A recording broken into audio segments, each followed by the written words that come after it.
खुद को जानने की राह पर चले हमारे साथ। एक मुलाकात में आप सबका स्वागत है, जहां हम निकलते हैं आत्म खोज की यात्रा पर और जीवन के रहस्यों को उजागर करते हैं। तो चलिए आज के कार्यक्रम की शुरुआत करते हैं। आज हमारे साथ है जगत गुरु स्वामी ओंकारानंद सरस्वती महाराज जी।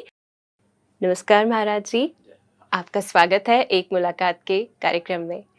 महाराज जी, आप जो आज इस मुकाम तक पहुंचे हैं, तो ज़रूर आपके जीवन यात्रा के बारे में हम पहले कुछ जानना चाहेंगे। देखिए, वैसे तो शास्त्रों की जो वाणी है कि विधि का जो विधान होता है, उस विधान के अनुसार ही सब कुछ हो पाता है। फिर भी दायित्व तो हमारा माता पिता का, सहयोगियों का, मित्रों का, साहित्य का, संगति का और जीवन के सर्व कार्यों के प्रति चेतनात्मक जो आचरण है, ये सारे जीवन को प्रभावित करते हैं और इन्हीं के अनुसार आगे कार्य होता है। जैसे आपने सोचा कभी कभी कि ये होना चाहिए, नहीं हो पाता, कभी थोड़ा सा हाथ लगाए तो हो जाता है। अब उसमें ये है कि बहुत सारी आत्माएं जिनको शरीर नहीं मिली है, जीवन में गलतियां हो गई, भूल हो गया, तो उन्हें शरीर नहीं दिया जाता और अशरीरी को ही कहते हैं कि मोक्ष हो गया। मोक्ष कुछ समय के लिए विश्राम है। जैसे किसी ने अच्छा कार्य किया तो उसकी शरीर को कुछ समय के लिए विश्राम दिया जाता है, शरीर नहीं दी जाती, आत्मा उसकी विश्राम करती है। और अगर जीवन में प्रभु के बताए हुए रास्ते से, मार्ग से भटक करके और समाज के प्रति, मानव प्राणी के प्रति अगर किसी तरह का अनैतिक कार्य हुआ, जैसे मान सम्मान नहीं मिला अथवा अपमानित किया गया या किसी की संपत्ति पर अपनी लालच के अनुसार संपत्ति को हड़प लेना, किसी के साथ अत्याचार करना, ऐसा ये जो शास्त्र के विरुद्ध अनैतिक कार्य है, इन कार्यों के द्वारा उसका फल भगवान के यहाँ से मिलता है कि उस व्यक्ति को शरीर नहीं दी जाती, क्योंकि आपने शरीर का दुरुपयोग किया। और अगर आप देखें, नेक माँ है, अगर बच्चा खिलौने का दुरुपयोग करे, तोड़ दे, तो दोबारा उसे खिलौना नहीं मिलेगा। तो यही है। और मानव जीवन जो है, ये पुनर्जन्म, ये जैसे मान लीजिए कि किसी संस्था में या कहीं यूनिवर्सिटी में आपने पढ़ाई किया, कार्य अच्छा नहीं है तो फेल की डिग्री मिलेगी। लेकिन अगर आपने पुनः, दो अवस्थाएं होती हैं, एक तो पुनर्परीक्षा और एक तो पुनर्मूल्यांकन। तो ये जो जीवन है, जो हमारा जन्म है, ये पुनर्परीक्षा है। भगवान ने, परमात्मा ने, ईश्वर ने, हमारे शिव बाबा ने मानव के ऊपर कृपा करके उसको, उसकी गलतियों को सुधारने के लिए जीवन में पुनः सदाचरण, शास्त्रों के बताए हुए मार्ग को अपना करके पूरा मानव समाज में और स्वयं जीवन में आनंदित होने के लिए, सम्मान प्राप्त करने के लिए पुनर्परीक्षा के जगह पर यही पुनर्जन्म दिया कि आप फिर से अच्छे से रह के आप सुधार लीजिए। इसलिए इस पुनर्परीक्षा में संपूर्ण मानव समाज का दायित्व बनता है कि हम अपने बड़े बूढ़े बुजुर्ग, त्यागी, तपस्वी, अवतारी पुरुष, जैसे शिव बाबा जी हैं, भगवान भोलेनाथ के अवतार हैं, इन महामानव, महान आत्माओं के बताए हुए मार्ग पर चल करके जीवन का पुनः सुधार कर सकते हैं, पुनः निर्माण करके और कष्ट से मुक्त होकर के आनंदित हो सकते हैं। तो आज यही पुनर्परीक्षा है जो पुनर्जन्म लिए हैं। हम उनको कहना चाहते हैं कि आपने भूल किया, इसलिए पुनर्जन्म हुआ और पुनः एक अवसर और प्रभु के द्वारा दिया गया। तो आप अब इस अवसर को जाने दें, इससे चूक न करें, भूल न करें, लापरवाही न करें, आप जीवन में सुखी हों। महाराज जी, आपके अपने जीवन में जब ऐसा क्या समय था या ऐसा क्या घटना घटी जो आपने अध्यात्म का रास्ता चुना, या बचपन से ही इस राह पर चलने के लिए शौकीन थे? नहीं, था तो बचपन से ही, क्योंकि कई ऐसे महानुभाव जो एक बड़े सिद्ध पुरुष थे, उनकी भविष्यवाणी थी। पिताजी जब गए बताए कि एक पुत्र हुआ है, तो डोरावा बाबा और भी बड़े बड़े संतों ने कहा कि आपका बेटा जो है वो संसार में सांसारिक कार्यों के लिए नहीं आया है, ये समाज में किसी महापुरुष से इसका जो है साक्षात्कार होगा और इसके जीवन में बहुत काफ़ी बदलाव हो जाएगा और यह संपूर्ण विश्व के समस्त मानव समाज के बिगड़े हुए वातावरण के अनुसार जो कष्ट में है, उस कष्ट से मुक्त होने के लिए, उस कष्ट से मुक्त होकर जीवन का सद्निर्माण करने के लिए वह शास्त्र सम्मत कार्य करेगा। और सार हमारा हमेशा यही कहता है कि किसी को सताना नहीं चाहिए, किसी को दुखाना नहीं चाहिए। किसी की माँ हमारी माँ है, किसी की बेटी हमारी बेटी है, सभी बहनें हमारी बहन हैं। सबसे प्यार से, मोहब्बत से, स्नेह से आप बात करें, वातावरण में आप अच्छे से उनके साथ सहयोग करें, क्योंकि यह आत्मा परमात्मा की एक उत्पत्ति है, यह संतान है। तो परम पिता एक है, इसलिए उस परम पिता के जितने भी सृष्टि के सृजन में जीव जंतु हैं, वो सब हमारे स्नेही हैं, हमारे भाई हैं, बहन हैं, माँ है, बेटियाँ हैं। और इस तरह का जब भाव किसी भी युग में जिस आत्मा ने, जिस व्यक्ति ने किया है, उसके जीवन में सारी मनोकामनाएं पूर्ण हुई हैं, पूर्ण आनंद को प्राप्त करते हुए इस शरीर को छोड़ा है। तो इस कारण से उस तरह था। फिर और कुछ महात्माओं के हमारे दर्शन हुए, जैसे मुझे चोट लगी थी राम जन्मभूमि में और अनाज को हमने छोड़ दिया था 87 से। अच्छा। कि अनाज तभी लेंगे जब ये कार्य हो जाएगा। कौन से कार्य की बात कर रहे हैं आप? भगवान राम जब अपने प्रतिष्ठित अपने सिंहासन पर अयोध्यापुरी में विराजमान होंगे, हम उसको अपनी आंखों से देखेंगे, खुशियाँ मनाएंगे। अच्छा। तो फिर अनाज हम ग्रहण करेंगे। इसी में हमने जंगलों की यात्रा की, जानने के लिए कि जंगल की यात्रा क्या है, लोग जंगल गए थे क्यों नहीं आए। जैसे राजा भरथरी जी, राजा माया मच्छंदर जी, राजा गोपीनाथ जी, बहुत सारे तपस्वी और तपस्वियों ने, बहुत सारे बेटे और बेटियों ने अपने वेद पुराण शास्त्र और अपने साधु संत की उस साधना को पढ़ा और स्वयं जीवन में अनुभूति करने के लिए उन्होंने प्रैक्टिस करने के लिए, अनुभव करने के लिए, साकार रूप उसको जानने के लिए जंगल का मार्ग अपनाया। क्योंकि साधना के लिए शुद्ध वायु हमें होनी चाहिए और शुद्ध वातावरण। तो इसी में हम भी निकले और किसी तरह से चलते चलते जीवन में तो बहुत सारी कठिनाइयाँ आई। कभी एक केला मिला, कभी एक आलू उबला हुआ मिला, कभी कुछ भी नहीं मिला पत्ता खा के। लेकिन प्रभु जब अपने अनुसार किसी को किसी कार्य में भेजते हैं तो वह उसमें सफल होता है, क्योंकि वह प्रभु की प्रतिष्ठा से जुड़ करके भगवान की शक्ति को प्राप्त कर लेता है। कभी कोई कठिनाई नहीं होती, परीक्षाएं होती हैं, लेकिन रास्ता निकल जाता है। तो इसी तरह से एक बार 4 दिन हो गया कुछ नहीं खाए थे, भूख लगी थी, स्नान किए और हम बैठे थे ध्यान में। वहाँ देखा एक बेल का पेड़ था, बड़े बड़े फल थे, नीचे से पत्थर उठा के मारे, हिलता था, एक भी फल नहीं टूटा।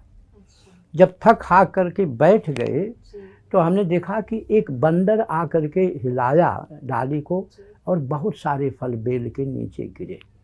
हमें यह सीख मिली कि जब कोई व्यक्ति सच्चे मार्ग, सच्चे कार्य का सत्यता से, सत्य निष्ठा से, पूर्ण समर्पण से अगर संकल्प लेकर के प्रस्थान करता है, तो जब थकता है, हारता है, निराश होता है, तो भगवान अपनी प्रामाणिकता, अपनी उपस्थिति का प्रमाण दे देते हैं।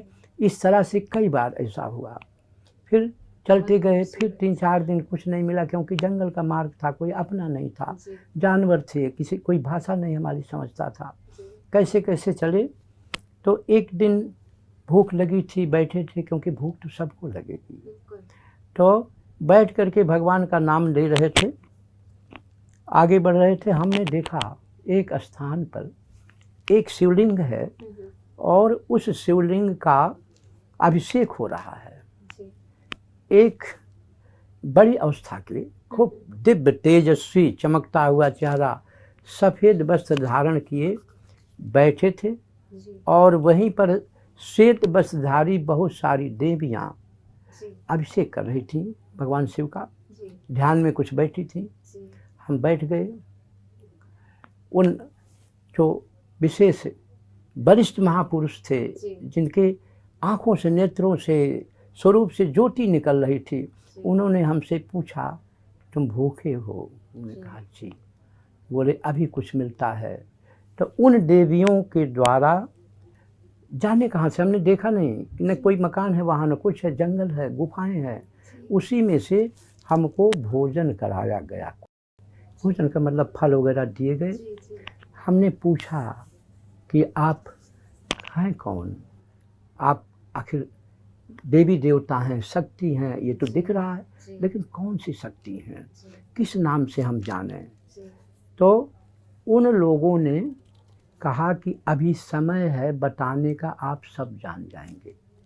इसी तरह से जंगल में भ्रमण होता रहा, भजन होती रही।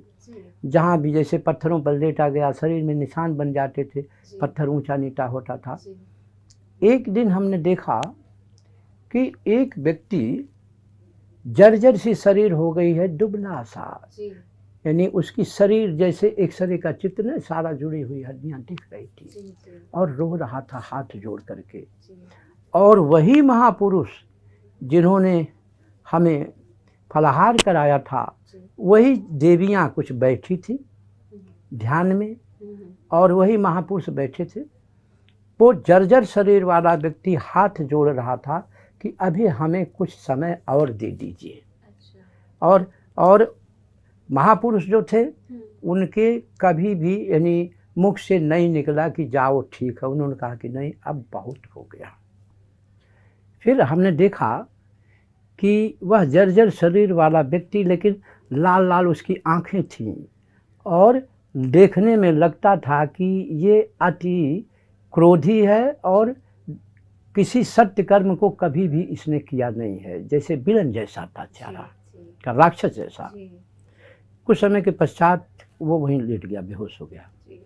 हमने पूछा उनसे, जो देवियाँ बैठी थीं श्वेत वस्त्र में, और जो महापुरुष बैठे थे वो भी श्वेत वस्त्र में, हमने कहा कि भगवान, हमारे मन में कुछ शंका हो रही, जानना चाहते हैं, यदि आदेश हो तो पूछें। बोले पूछिए। हमने कहा ये कौन है और आप कौन हैं?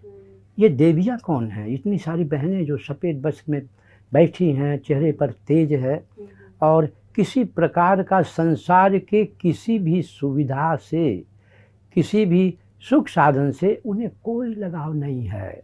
लगाव अगर है तो केवल संपूर्ण विश्व में वो शांति चाहती हैं। पारिवारिक क्लेश नहीं होना चाहिए, समाज में क्लेश नहीं होना चाहिए। मानव एक दूसरे के प्राण का भूखा हो गया है, तो चुपचाप बैठी हैं। अजीब सा लगा, देखिए हमारे रोंगटे खड़े हो गए, रोंगटे खड़े हो गए सुन के, गला भी भरने लगा। पूछा कौन है? उन्होंने कहा कि देखिए, ये कलयुग है और इसने समाज के सारे रिश्तों को बिगाड़ा है। इसने कोई भी ऐसा बुरा कर्म, दुष्कर्म नहीं है जिसने अपने लोगों से न करा करके समाज में एक विष फैला दिया है। एक अनीति का इतना वातावरण फैलाया है कि लोग निकलने से घर से डरते हैं, और घर से अगर कोई निकलता है तो घर की देवियाँ भगवान को मनाती हैं कि प्रभु घर से गया है लौट के आ जाए, मेरी बेटी भी अच्छे से आ जाए। तो इसलिए यह दुष्ट है। और ये जो देवियाँ हैं ये तपस्वी हैं, ब्रह्मज्ञानी हैं, और ब्रह्म की खोज में इन्होंने अपना सर्वस्व त्याग दिया है। इसलिए ये स्वयं ब्रह्मात्मा हो गई हैं, इनकी आत्मा में ब्रह्म है। और ये कलयुग है, कलयुग में जब अच्छे कार्य होते हैं तो कलयुग की आयु क्षीण होती है, घटती है, कमज़ोर होता है। तो इनकी तपस्या से, इनके अच्छे विचार, कर्म और आचरण के द्वारा इसकी शक्ति क्षीण हो गई है, और इसलिए भयभीत होकर के कुछ समय मांग रहा है। लेकिन अब इसका समय आ गया है, अब ये जा रहा है। अब सतयुग आएगा, अब धर्म युग आएगा, अब सदाचरण का युग आएगा। अब ऐसा युग आएगा जहाँ किसी को किसी प्रकार का भय नहीं होगा। माँ बहनें भी, बहन बेटियाँ भी, आप किसी भी समय भ्रमण करेंगे निर्द्वंद होकर के। और किसी को अगर किसी ने कुछ कर्ज उधार पैसा सहयोग किया वो कभी भूलेगा नहीं, जैसा भूल जा रहे हैं। तो फिर हमने कहा कि प्रभु अब इसकी समय कब है? बोले अब समय आ गई है। आप कुछ समय के बाद जब देखिएगा, ये 5-7 की आप देख रहे हैं, एक किरणें श्वेत वस्त्रधारी, ये आपको असंख्य हो जाएंगी, ये पूरे विश्व में हो जाएंगी, गांव-गांव में हो जाएंगी, देश-देश में हो जाएंगी। तो फिर ये जो दूषित वातावरण है, जो ब्रह्मांड में दूषित किया, और जो पूरे संसार में आप देख रहे हैं कलेश हो रहा है, मानव प्राणी एक दूसरे के जीवन का प्यासा हो गया है, प्राण ले ले रहा है, और वह पवित्रता, वह प्रेम नहीं रह गया। आप देखें कितना उल्टा समय आया। कभी गार्जियन से बच्चे डरते थे, अपने बूढ़े बड़े बुजुर्गों से बच्चे भयभीत होते थे, डरते थे, प्रणाम करते थे। अब इसने इतना वातावरण को बिगाड़ दिया कि अब बच्चों से बड़े बूढ़े माता पिता डरने लगे हैं। और क्या बताएं आपको, आप अंतर मन से सब देख लेंगे तो आपको भी इसके प्रति घृणा हो जाएगी, क्योंकि इसने इतना, कोई भी रिश्ते को पवित्र इसने नहीं छोड़ा। सारे रिश्ते अपवित्र हो गए, सारे लोगों में अपवित्रता का भाव हो गया, चर्चाएं होने लगीं। तो इसलिए अब उन ये जो ब्रह्म शक्तिधारी ब्रह्म आत्माएं, जिन्होंने ब्रह्म विद्या के द्वारा साधना किया है, ब्रह्म का साक्षात्कार किया है साक्षात, और जो स्वयं ब्रह्म हैं, क्योंकि ये संसार के किसी सुख को नहीं चाहती हैं, सारे सुख को इन्होंने त्याग दिया है। संसार का सारा बेटा इनका बेटा है, संसार के सारे भाई इनके भाई हैं, संसार के सभी माता पिता इनके माता पिता हैं। इन्होंने इन्हीं संसार के लोगों को स्वीकार किया और इनके सुख के लिए अपने जीवन को सर्वस्व न्यौछावर करके ब्रह्ममय किया है। इनकी संख्या बढ़ेगी, कलयुग अब चला जाएगा, इसका अंतिम समय आ गया है। फिर हमने इधर देखा तो धीरे धीरे तब ब्रह्मा कुमारी से हम अनभिज्ञ थे, क्योंकि पढ़ाई किया, पढ़ाई करने के बाद आ गए, सीधे तपस्या में चले गए। और जब यहाँ हम देखे तो हमें आश्चर्य हुआ। फिर हमने देखना पढ़ना चाहा और उसमें से कुछ लोगों को परखा, और जब शिव बाबा जी के हमने देखा, इनका दर्शन किया, इनके फेस को, तो हमने कहा कि ये तो वही हैं जो जंगल में जिन्होंने हमें सारा रहस्य बताया था। हाँ, यही पहचाने हम। देखिए हमारा गला भर आ रहा है, हमारे रोंगटे खड़े हो जा रहे हैं। इसमें मुझे भी ये चीज़ महसूस हो रही है। ये तो शिव बाबा हैं, साक्षात शिव के स्वरूप हैं, और भगवान शिव ही सृष्टि की रचना का सारा विधान बनाते हैं। जब हमने देखा और देखने के बाद पुनः बद्रीनाथ हम अपनी साधना में चले गए, तो वहाँ भी ये सारी जो प्रजापिता ब्रह्म कुमारियाँ, जो हमारी बहनें, जो सफ़ेद वस्त्रों में अपना सारा सब कुछ न्यौछावर करके और साक्षात ब्रह्म स्वरूप ब्रह्ममयी होकर के और ब्रह्म ज्ञान, ब्रह्म शक्ति, ब्रह्म दीक्षा का प्रचार कर रही हैं, सबको सिखा रही हैं। हमें दिखा यही सब हैं। और शिव बाबा दिखे कि अरे ये तो साक्षात भगवान शिव के स्वरूप हैं। हमें इतना संतोष हुआ कि हमने कहा हम भी इसमें कुछ करें।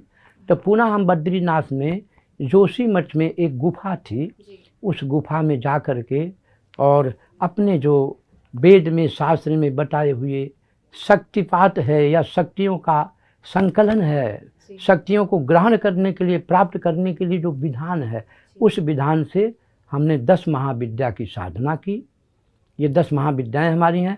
यही 10 महाविद्या संसार को चलाती हैं। और इन्हीं 10 महाविद्या की कृपा से किसको क्या मिलता है। आप देखें ना, कोई बुद्धि में तेज है, कोई बल में तेज है, कोई धन में अधिक हो गया है, तो इसकी साधना की। फिर आदि गुरु शंकराचार्य जी की जो श्री विद्या साधना है उसकी साधना किए।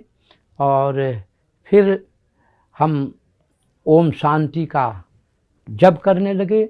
जब हम इधर बद्रीनाथ से आए तो लोग दर्शनार्थी लोग आने लगे।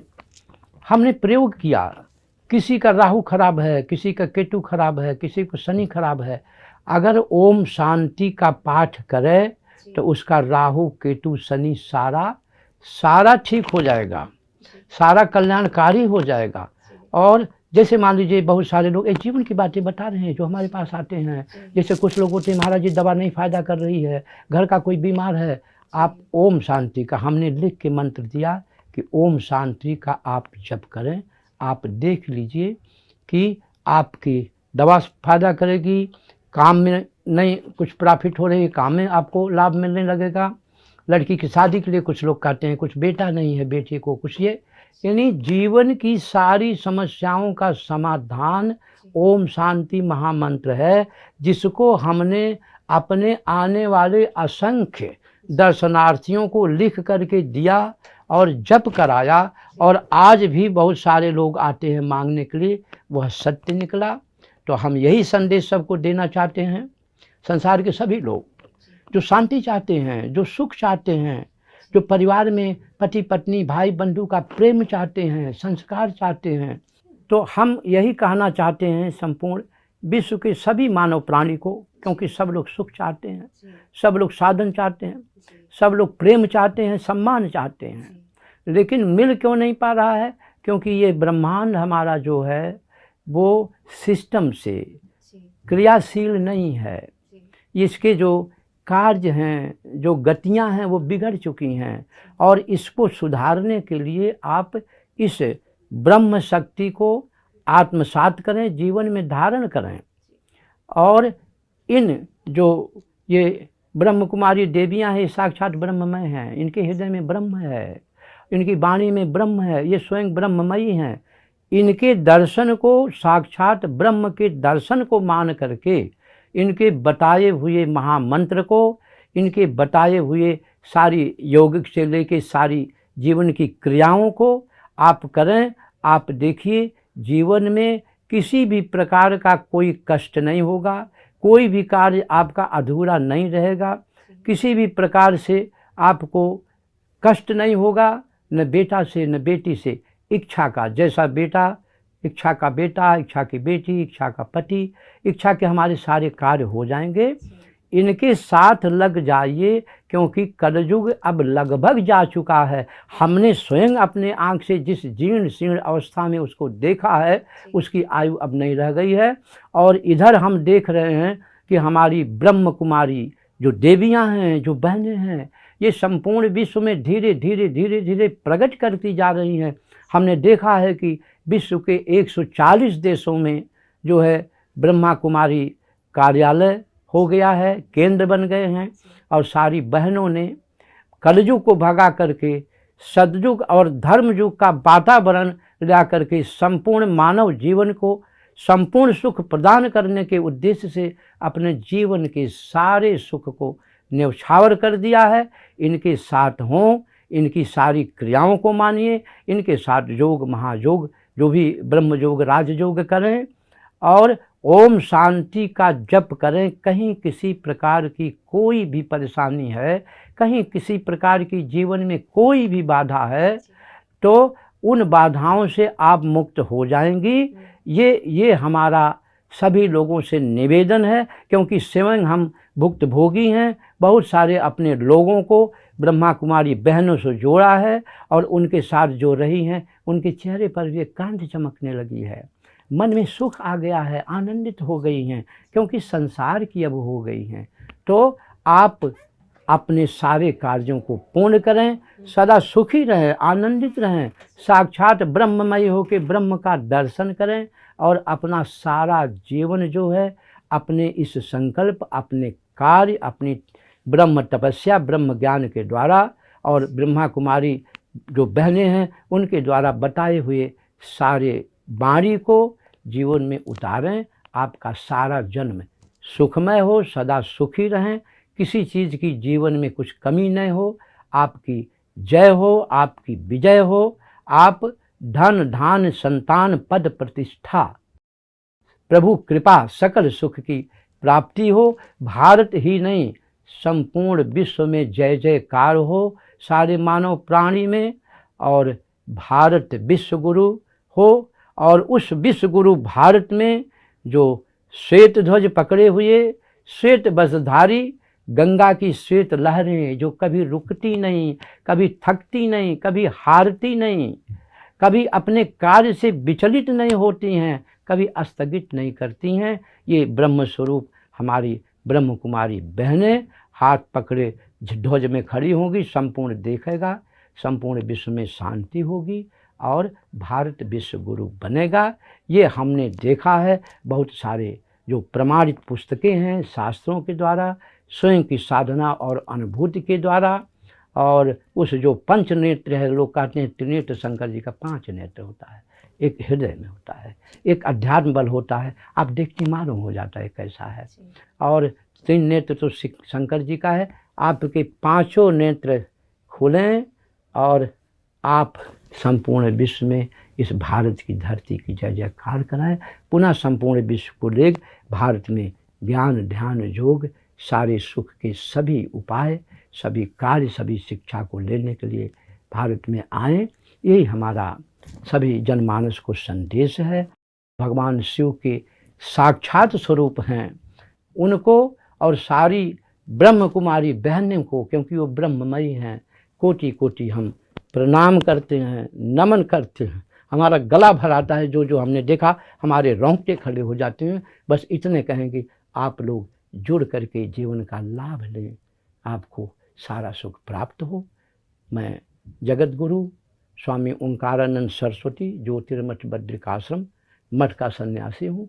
आप सभी जनमानस को सुखी होने का आशीर्वाद देते हुए वाणी को विराम करते हैं। पुनः अपने सारे ब्रह्म कुमारी बहनों को और शिव के अवतार शिव बाबा को कोटि कोटि प्रणाम करते हैं, कोटि कोटि नमन करते हैं, वंदन करते हैं। महाराज जी, ऐसा लग रहा है जैसे सारे ज्ञान के सागर का सार आपने बहुत ही सहज शब्दों में हमारे सामने रख दिया। आपका कोटि कोटि धन्यवाद हमारे साथ जुड़ने के लिए एक मुलाकात में। दोस्तों, आज की मुलाकात से ऐसा प्रतीत हो रहा है जैसे मानो भगवान स्वयं हमें संदेश देना चाह रहे हो कि कलयुग अब जा रहा है और सतयुग अब निकट है। तो क्या आपने अपनी तैयारी कर ली है सतयुग में जाने के लिए? साथ में महाराज जी ने हमें ये भी प्रेरणा दी कि हम राजयोग का अभ्यास करें। तो मैं आशा करती हूँ कि हम सभी इस समय की पुकार को सुनेंगे और नियमित रूप से राजयोग का अभ्यास करेंगे। साथ में महाराज जी ने हमें ओम शांति के महामंत्र का महत्व भी बताया। तो चलिए अब तैयारी करते हैं सतयुग नए संसार की ओर आगे बढ़ने की। खुद को परिवर्तन करते हैं और साथ में एक सुखमय संसार बनाते हैं। तो अब दीजिए हमें इजाज़त, मिलेंगे अगले एपिसोड में कुछ और नए विचारों के साथ और नए अनुभवों के साथ। तब तक के लिए अपना ध्यान रखिए। नमस्कार, धन्यवाद।